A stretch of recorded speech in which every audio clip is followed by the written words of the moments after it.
우리 교회 강민석 형제의 카톡 바탕화면에 보면 이런 글이 있습니다. 신과 사람에게 똑같이 물어볼 수 있는 말, 난 당신에게 무엇인가요? 신과 인간에게 똑같이 물어볼 수 있는 말, 난 당신에게 무엇인가요? 제가 이 카톡의 글을 곰곰이 생각하다가 저의 군대 동기 목사님이 생각이 났습니다. 이 목사님은 1000명이 넘는 큰 교회를 이렇게 담임하는 그런 교회의 목사님이신데요. 자녀가 셋 중에 한 아이가 장애로 태어났습니다. 제가 그 아이가 어렸을 적에 이렇게 가면 사모님이 이런 장애를 가진 아이는 태어나서 한 20살 정도면 죽는다고 합니다. 그랬습니다. 그런데 그 아이가 30살이 되었습니다. 제가 보기에는 나름 이렇게 여러 가지 많은 또 장애가 있고 누워서 평생을 살아야 하는 그런 아이지만 나름 행복하고 기뻐하며 사는 모습을 지난 주 중에 보고 왔습니다. 그래서 제가 이런 생각이 들었습니다. 과연 그 부모에게 이 딸은 짐인가? 행복인가? 저는 행복이라는 사실을 깨닫고 정말 눈물이 확 쏟아졌습니다. 여러분, 하나님 편에서 보면 교회도 마찬가지입니다. 여러분, 수백 명, 수천 명이 모이는 크고 화려한 건물이 있는 교회, 온 성도들이 와서 예배하는 그런 교회, 그런 교회만 주님이 기뻐하실까요?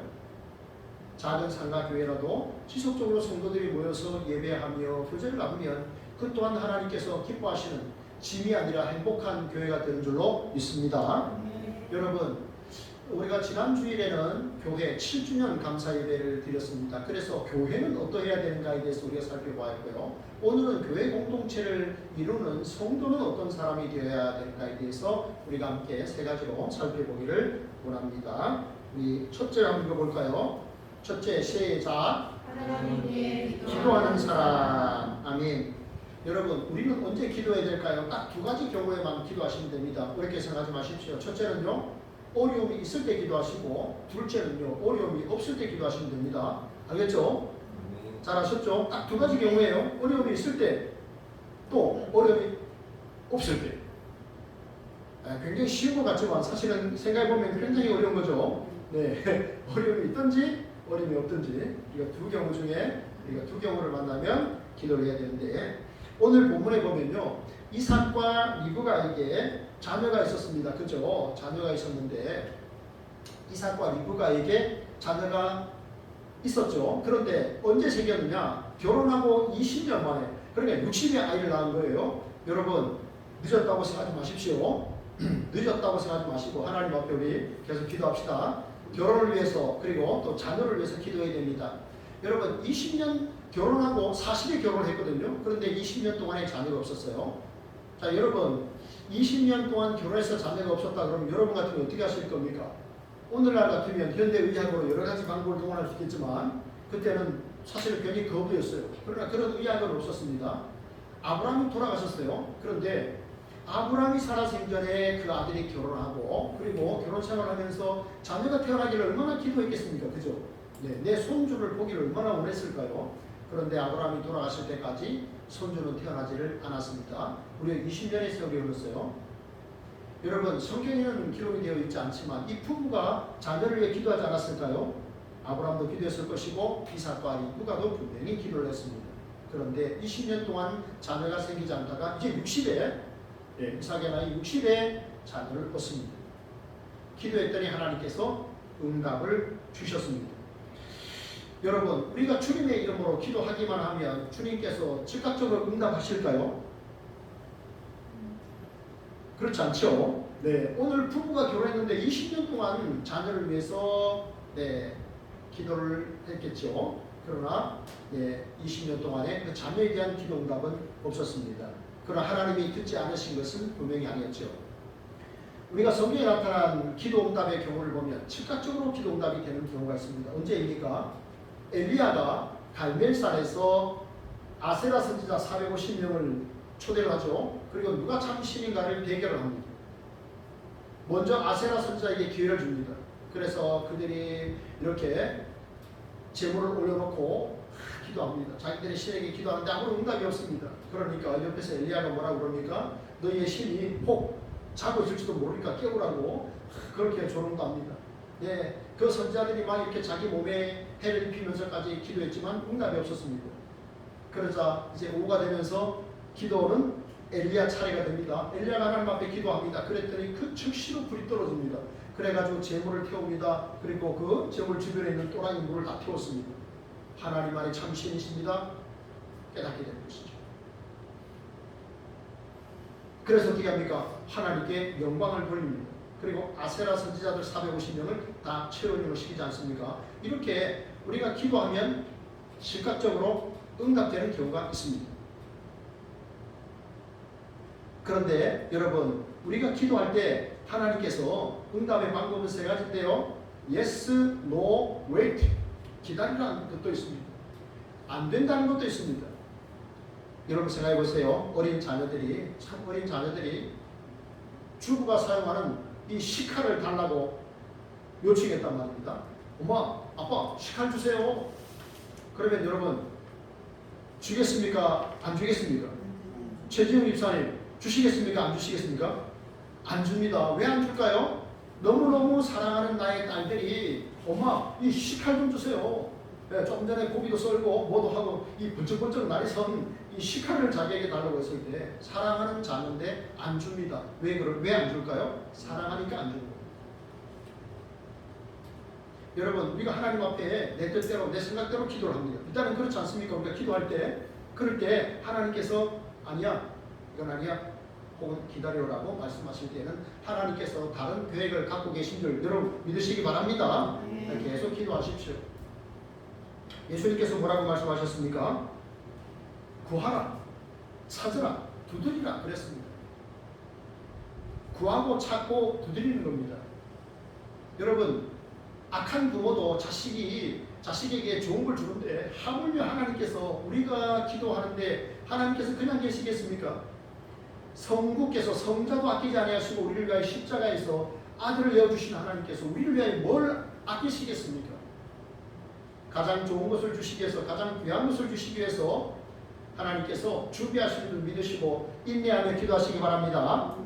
두 번째는 어떤 경우에? 어려움이 없을 때 우리는 기도해야 됩니다.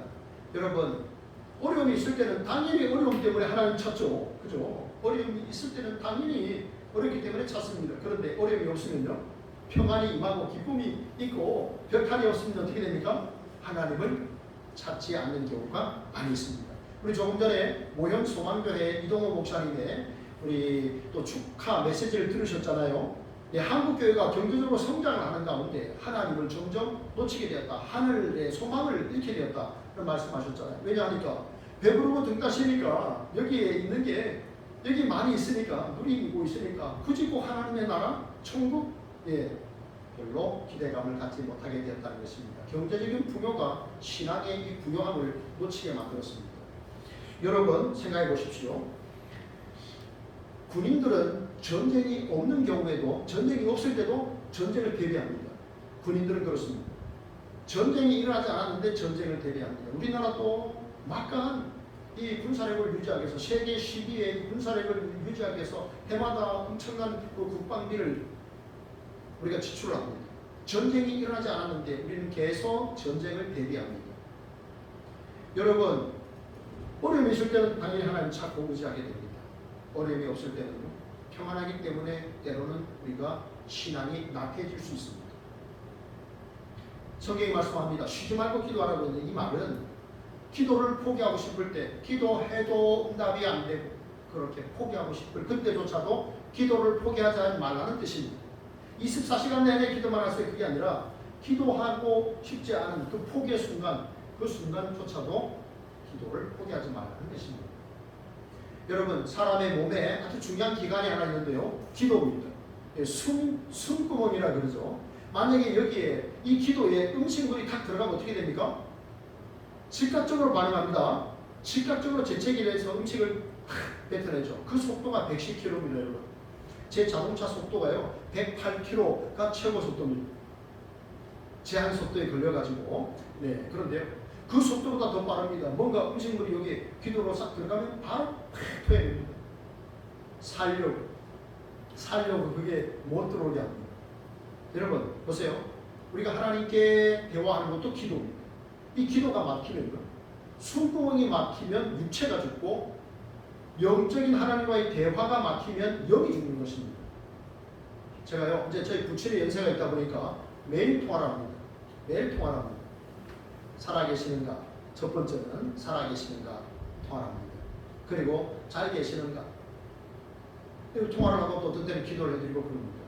여러분, 그런데 우리가 하나님과 전화 통화하는 게 뭡니까? 그게 기도예요. 여러분, 우리는 세상에 누구와 통화하기 위해서는 반드시 핸드폰이 필요합니다. 배터리가 있어야 돼요. 배터리가 없으면 통화가 안 돼요. 그런데 하나님은요, 언제든지 우리가 통화할 수 있어요. 때로 사람은 전화번호를 딱 보고 이름이 딱 뜨면 불편한 관계면 안 받잖아요. 그죠? 안 받기도 하잖아요. 네, 그런데 하나님은 항상 받으시잖아요. 좋으신 하나님 앞에 여러분, 기도로 승리하시길 축복합니다. 기도하면 됩니다. 우리 모현소망교회 목사님의 카톡에는요, 이 변하지 않는 글이 있어요. 기도하면 됩니다. 예, 이분은 수년째 그 한 글자와 그리고 변하지 않는 화면을 넣고 있습니다. 기도하면 됩니다. 따라해 봅시다. 기도하면 됩니다. 기도하면 됩니다. 응답하실 줄 믿습니다. 응답하실 줄 믿습니다. 찰스 스펄전 목사님이 이런 말씀을 했습니다. 기도하지 않고 성공했다면, 기도하지 않고 성공했다면 성공한 것 때문에 망할 것이다. 그런 말씀하셨어요. 기도하지 않고 성공했다면 성공한 것 때문에 망할 것이다. 여러분, 기도하시고 가장 좋은 것을 하나님으로부터 받는 우리 성도님들 다 되시기를 주님의 이름으로 축복합니다. 아멘. 둘째, 자, 같이 한번 읽어볼까요? 자녀를 사랑하는 사람입니다. 그렇습니다. 28절 보십시오. 이삭은 에서가 사냥한 고기를 좋아함으로 그를 사랑하고 리브가는 야곱을 사랑하였더라. 부모가 자녀를 사랑했습니다. 그런데 좀 다르죠. 뭔가 좀 다르지 않습니까? 아버지가 아들을 사랑했는데 아들이 사냥한 고기를 좋아함으로 그 아들을 사랑했고, 어머니는 그냥 아들 야곱을 사랑했다라고 했습니다. 여러분은 자녀를 향한 사랑이 뭐뭐 때문에 사랑입니까? 아니면 그냥 사랑입니까? 여러분은 여러분의 자녀가 무엇을 잘하기 때문에 여러분 자녀를 사랑합니까? 아니면 그냥 자녀이기 때문에 사랑합니까? 네, 에어컨 좀 끄셔도 됩니다. 여러분 어떻습니까? 하나님이 우리를 사랑하시는데 어떻게 사랑하실까요? 하나님이 우리를 사랑하시는데 뭐뭐 때문에 사랑하실까요? 아니면 그냥 무조건적으로 사랑하실까요? 박세현 성도님 어떤 생각이 드십니까? 무조건적이죠. 그렇습니다. 하나님이 우리를 선택하실 때 무조건적인 선택입니다. 조건이 없습니다. 무조건적인 선택, 그리고 무조건적인 사랑입니다. 그래서 그것 때문에 저와 여러분이 오늘 이 자리에 있는 줄로 여러분 믿습니다. 세 자녀를 훌륭하게 잘 키운 어느 어머니가 있었는데요. 목사님이 그 가정의 신방을 해서 물었답니다. 세 자녀가 있는데 어떤 자녀를 제일 사랑했습니까? 라고 물었더니 이 어머니가 이런 말을 했습니다. 막내가 아플 때는 막내를 가장 사랑했고, 둘째가 힘들어할 때는 둘째를 가장 사랑했고, 첫째가 이성 문제 그리고 결혼 문제 가지고 기도할 때는 첫째 자녀를 제일 사랑했습니다. 그렇게 말했다고 합니다. 이게 부모의 사랑입니다. 여러분, 동물의 사랑은 어떻습니까? 동물은요, 자기 새끼가 병들고 절뚝거리면요 내다버립니다. 새도 자기 새끼가 날개에 짓을 하지 못하면 그 둥지에서 떨어뜨려 죽입니다. 이게 동물의 사랑입니다. 그러나 부모의 사랑은요, 더 사랑하는 것입니다. 떠나지 않고 더 지키는 사랑입니다. 하물며 하나님의 사랑은 어떠하겠습니까? 여러분, 이런 이야기가 있습니다. 자녀가 집을 나갈 때 한국의 부모님은 학교를 향해 가는 아이에게 뭐라고 말하는 줄 압니까? 누구와 싸웠어도 지면 안 돼. 이렇게 말한다고 합니다. 아이들이 학교 갈 때 누구랑 싸웠어도 지면 안 돼. 이렇게 한국의 부모는 이야기하고, 일본의 부모는 다른 사람에게 피해를 주지 말거라 이렇게 말한답니다.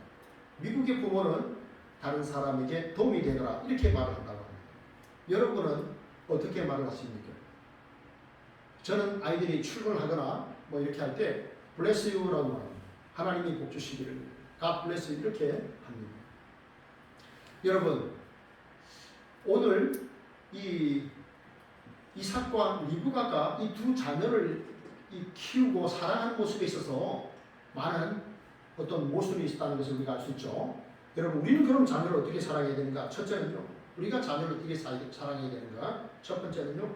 자녀에 대한 신앙교육을 잘해야 됩니다. 신앙교육. 네. 우리는 대개의 부모님은 이렇게 생각합니다. 우리 자녀들에게 더 좋은 여건에서 공부를 시켜주지 못했다. 혹은 뭐 재산을 물려주지 못했다. 그런 것을 안타까워합니다. 그러나 그것보다 더 중요한 것은요. 내가 내 자녀들에게 예수의 생명을 전해주는 겁니다. 부모로부터 생명을 자녀들이 받았다면 이제는 예수님의 영원한 생명을 자녀들에게 줄 수 있어야 됩니다. 아파트를 못 넘겨줬다. 재산을 못 넘겨줬다.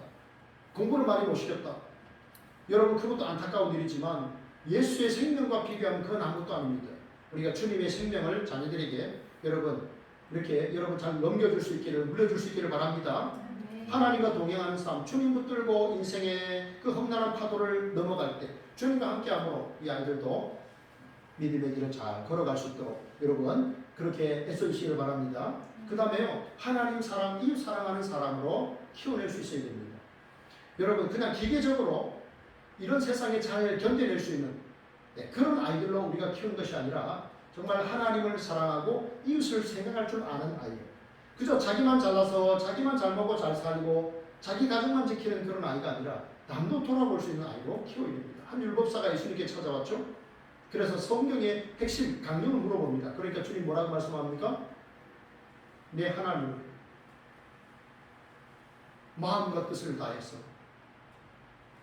목숨을 다해서 네 하나님을 사랑하고 네 이웃을 너는 같이 사랑하라. 이것이 성경의 율법, 이 핵심이라고 했습니다. 성경의 주제가 그겁니다. 왜 하나님께서 하나님의 자녀들에게 하나님을 사랑하라고 했을까요? 우리가 하나님을 사랑하지 않으면 어떻습니까? 세상을 사랑하게 됩니다. 죄악을 사랑하게 됩니다. 그래서 하나님을 사랑하라고 한 겁니다. 하나님을 사랑하는 사람은 또 이웃을 사랑할 수 있어야 됩니다. 이웃에게 친절을 베풀어야 됩니다. 잘 모르는 사람에게도 친절을 베풀 수 있어야 됩니다. 여러분 이삭의 아내 리브가를 보십시오. 그 엘리멜렉이라고 하는 그 종이 찾아왔을 때 물을 떠다줬습니다. 내가 목이 좀 마른데 그러니까 제가 물을 떠드릴게요. 그리고 당신이 데리고 온 저 낙타 10마리에게도 제가 물을 먹이겠습니다. 라고 말했잖아요. 처음 본 사람이었잖아요. 짧은 시간이었습니다. 그러나 친절을 베풀었잖아요. 그래서 참 선물을 받습니다. 그죠? 결혼도 하잖아요. 네, 이런 모습을 우리가 보게 됩니다. 그래서 우리의 삶이 그저 나만 그저 살기 위해서 바둥바둥하는 그런 삶이 아니라 하나님을 사랑하고 또 이웃을 사랑하는 그러한 삶, 부모가 먼저 살고 자녀들에게도 그런 좋은 본을 보일 수 있기를 축복합니다. 그리고 또 세 번째는 자녀들과 사랑으로 소통해야 됩니다. 자녀들이 자랄 때 제일 필요한 게 뭐냐? 부모의 사랑입니다. 성장기에 자녀들에게 가장 필요한 게 부모의 사랑이에요. 이 조세핀 김이라고 하는 이 교수가 쓴 책이 있는데 우리 아이의 자존감의 비밀입니다. 여러분 자존감이 뭡니까? 내가 사랑받는 사람이라고 느끼는 것, 내가 능력 있는 사람이라고 느끼는 것, 그게 자존감이에요. 언제 형성이 되느냐? 초등학교 입학할 무렵 그 정도 나이에 자존감이 형성이 된다고 합니다. 그러면 자존감은 누구에 의해서 형성되느냐? 부모의 말이라고 합니다. 부모가 자녀에게 어떻게 어떤 말을 해줬느냐에 따라서 부모의 이 자녀의 자존감은 높아지기도 하고 낮아지기도 합니다. 그러면 자녀의 자존감을 높일 수 있는 방법을 제가 알려드리겠습니다. 첫째는요, 아이들과 함께하는 시간을 많이 가져라. 아이들과 많이 놀아주는 겁니다. 저도 많이 놀아줬는데 아이들과 놀아준다기보다는 아빠가 노는 걸 좋아했다 이런 평가를 하기도 합니다만 어쨌든 아이들과 함께하는 시간 많이 놀아주라 하는 겁니다. 두 번째는 놀이를 통해서 교육을 하라. 또 놀아주는 건데 놀이를 통해서 교육의 메시지를 주고 셋째는 아빠들에게 하는 말, 아빠 역할을 하라. 아빠와 함께 할 수 있는 운동, 또 추억을 만들고 책을 읽어주라. 네 번째는 아이와 함께 공부를 하라. 이 부모가 책을 읽고 있으면요 자녀들이 뭘 하겠습니까? 그죠? 네, 책 보지 않겠습니까? 부모님이 책을 보고 신문을 보고 읽으니까 자녀도 따라가는 거예요. 다섯 번째 중요한 게 있습니다. 자녀를 비교하지 마라 하는 겁니다. 머리를 비교하면 다 망치고 개성을 비교하면 다 살린다 하는 유대인의 그 격언이 있습니다. 여러분 오늘 성경을 보면요 이 에서와 리브가가 이 자녀를 사랑하는데 어떻게 사랑했습니까? 편애를 했습니다. 편애는 뭡니까? 한 사람을 치우치게 사랑하는 겁니다. 이것 때문에 가정에 문제가 생기고 생각해보면 교회도 국가도 문제가 생기고. 자, 아버지가 아들이 사냥한 고기를 좋아했기 때문에 에서를 좋아했다고 했거든요. 물론 고기만 좋아했겠습니까? 그죠? 아들이 장자고 또 그 호탕한 성격, 그런 걸 좋아했던 것이죠. 그런데 어머니는 조용한 아들을 좋아했습니다. 조용했다는 말은 예의 바르고 따뜻하고 친절했다는 겁니다. 그래서 엄마는 오히려 뭐랄까요? 당당하게 용감하게 하는 것 이런 모습도 좋지만 그걸 넘어서 이렇게 거친 그 아들이 싫었던 거죠. 그래서 조용하고 늘 집에 있는 집돌이 아들, 예의 바르고 온화한 그 아들을 좋아했던 거예요. 아버지는요, 호탕한 성격의 그 장자였던 그 아들, 사냥도 잘해서 자주 아버지 입에다가 고기를 갖다 주는 그 아들을 좋아했던 거죠. 자, 그런데 사실 부부는요, 이 두 자녀의 미래를 알았습니다. 그죠? 쌍둥이가 태중에서 뛰어노는 모습을 보고 하나님께 물었습니다. 하나님, 이 아들이 어떻게 되겠습니까? 라고 하나님께서 알려주셨죠. 뭐라고 알려주셨습니까? 큰아이가 작은아이를 섬길 것이다. 먼저 태어나는 큰애가 작은애를 섬길 것이다. 두 민족이 있다. 이 큰 것들이죠. 그죠? 사실은 그죠? 큰 민족을 이룬 아이들인데 큰아이가 먼저 태어난 아이가 작은아이를 섬기게 될 것이다 라고 알려준 거예요. 그러면 하나님으로부터 메시지를 들었잖아요. 그러면 어떻게 합니까? 두 아이가 큰 민족으로 설 수 있도록, 그리고 정말 믿음으로 세울 수 있도록, 서갈 수 있도록, 그죠? 믿음의 훈련들을 시켰으면 됩니다. 그런데 편애함으로 말미암아 부부 사이도 문제가 생기고 나중에 이 두 자녀가 큰 갈등을 겪잖아요. 그렇습니다. 여러분, 예수님은 어떻게 자라셨습니까? 성경에 보면 지혜와 키가 자라가며 하나님과 사람 앞에 사랑스러워갔다라고 했습니다. 예수님은 하나님에게도 사람에게도 사랑받는 그러한 어린 시절을 보냈습니다. 여러분, 자녀들이 세상에서 유명한 자녀들, 그저 그런 자녀들로 키우는 것이 아니라 정말 따뜻한 마음 가지고 하나님을 사랑하고 이웃을 사랑하는 그러한 자녀로 세워가는 우리 성도님들 되시기를 축복합니다. 세 번째, 마지막입니다. 셋째는요. 자, 시작. 신분을 귀하게 여기는 사람. 아멘. 여기 34절 보십시오. 야곱이 떡과 팥죽을 에서에게 주매 에서가 먹으며 마시고 일어나갔으니 에서가 장자의 명분을 가볍게 여김이었더라. 여러분, 어떤 일입니까? 지금 형이 들 사람입니다. 그죠? 사냥을 잘했습니다. 그날로 이제 사냥하러 나간 거예요. 그런데 이제 아마 빈손으로 들어온 것 같아요. 그런데 피곤했습니다. 여러분, 말 타고 사냥하면 얼마나 피곤하겠습니까? 그런데 이제 피곤해서 집에 돌아오고 보니까 동생이 마침 팥죽을 쓰고 있었어요. 대단해요. 그죠? 엄마 일을 굉장히 잘 돕는 아이 같아요. 팥죽을 쓰고 있었어요. 형이 그걸 봤어요. 그리고 뭐라고 말합니까? 형이 지금 배가 고프니까 팥죽 좀 주렴 했는데 동생이 뭐라고 말합니까? 형, 그러면 내가 팥죽을 줄 테니까 형 장자의 명분을 나에게 팔아. 여러분, 이거 공정한 거래입니까? 불공정한 겁니까? 누가 봐도 이것은 불공정한 겁니다. 그런데 이 동생이 그런 교활한 제안을 했는데 형이 어떻게 합니까? 그래, 내가 지금 죽게 됐는데 이 장자의 명분이 무슨 소용이야 하고 넘겼습니다. 그렇게 장자의 명분을 가볍게 여겼더라 이렇게 말씀하고 있습니다. 여러분, 이 장자는요, 혜택이 있었는데 아버지의 권위를 이어가는 사람이 되고 한 가문의 대표자가 되고 그리고 재산 상속에 있어서도 다른 형제들보다도 2배나 가져갈 수 있었습니다. 장자의 책임은 뭡니까? 고난이 그거죠. 책임은 아버지의 신앙을 그가 받아서 가문을 세워가는 것이었습니다. 그런데 전혀 그러지를 못했죠. 여러분, 에서가 장자권을 포기했다라는 말에는 여기 세 가지 아주 중요한 의미가 있습니다. 하나는 그가 장자의 고난과 책임을 다하지 않았다는 겁니다. 장자의 고난, 좀 전에 말씀드렸죠. 책임은 뭡니까? 그가 신앙을 지키고 그 가정을 세워가는 겁니다. 그런데 그가 결혼할 때 가나안 족속 가운데, 가나안의 7족속 가운데 헷 족속 여인을 취했습니다. 하나님을 믿지 않는 여인이었습니다. 여러 이방의 여자들을 아내로 취했습니다. 그래서 그의 결혼 생활이 부모에게는 걱정과 근심거리가 되었다고 말씀을 합니다. 그래서 히브리서 12장 16절에는요, 에서를 음행하는 자라고 표현했습니다.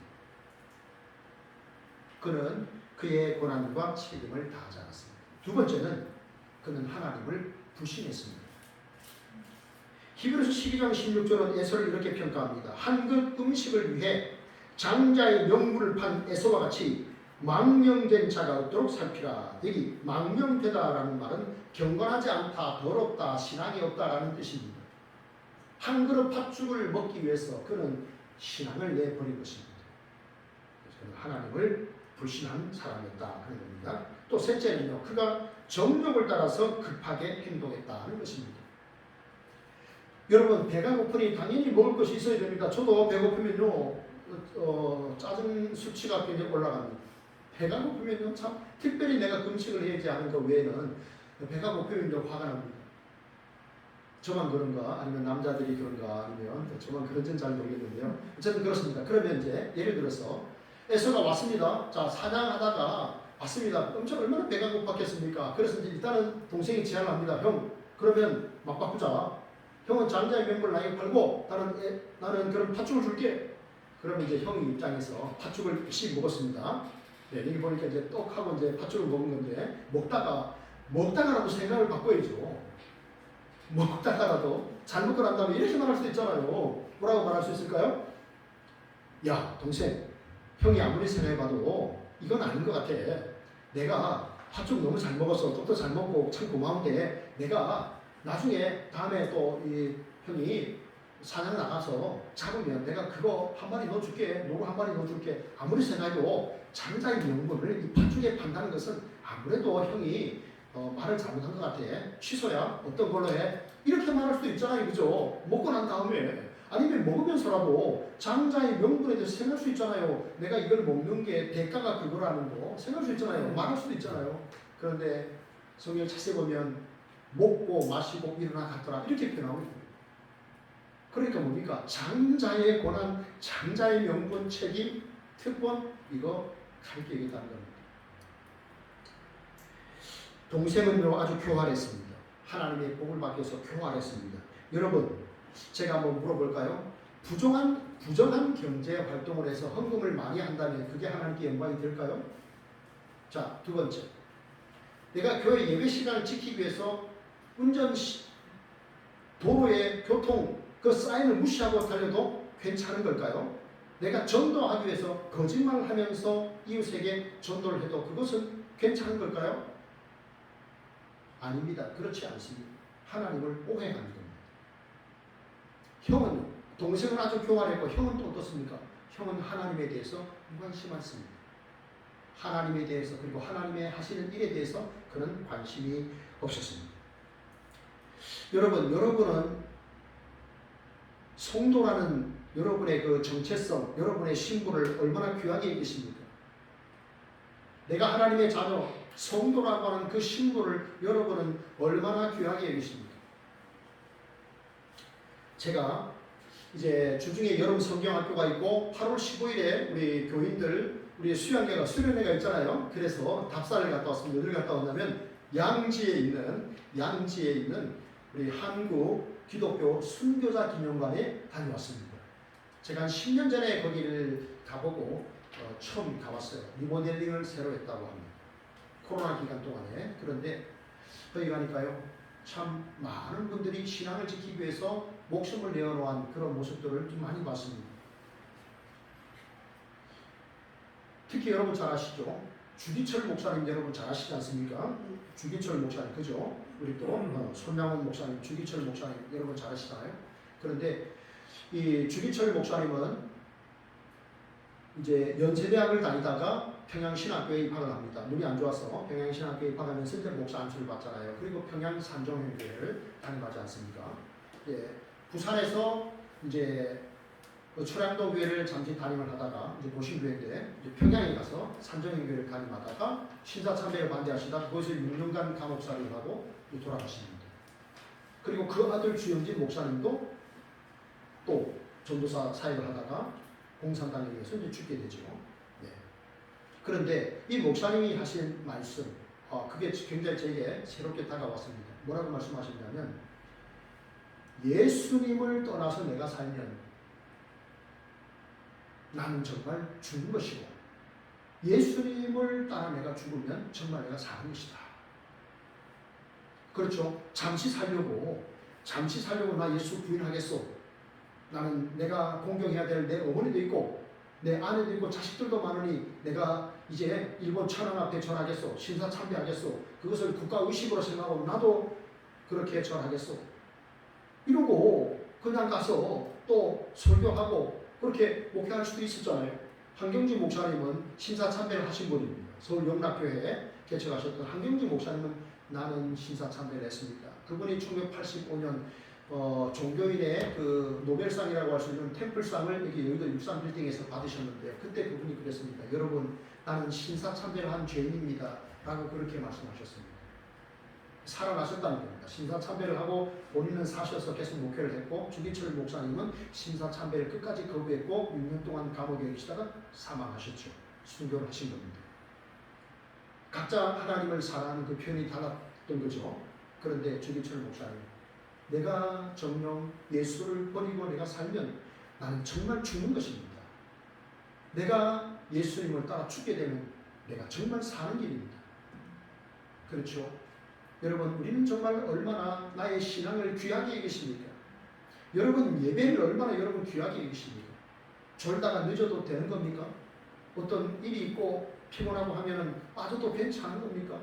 온라인으로 그렇게 해도 되는 겁니까? 여러분, 우리는 얼마나 신앙생활을 귀하게 여기고 있습니까?